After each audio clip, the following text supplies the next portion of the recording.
Hi எல்லோருக்கும் வணக்கம். Welcome to smart learning channel.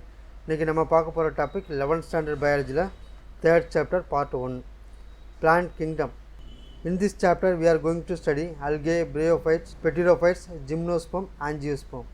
In the previous chapter we studied 5 kingdom classification: Monera, Protista, fungi, Animalia and Plantae, proposed by Whittaker in 1969, and we have to know some other classification also. Artificial system given by Linnaeus used only gross superficial morphological characters such as habit, colors, number and shape of leaves. They were based mainly on vegetative characters or androecium structure. Gave equal weightage to vegetative and sexual characteristics.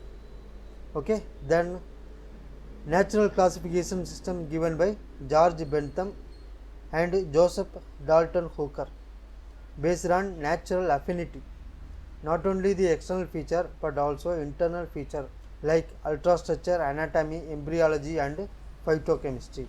Then phylogenetic classification based on evolutionary relationship between the various organisms, more important when there is no supporting fossil evidence. Then numerical classification based on all observable characters easily carried out using computer. Numbers and code are assigned to all the characters, so each character is given equal importance.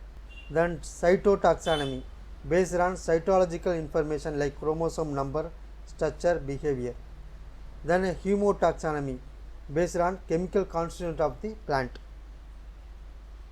These are all other classification type.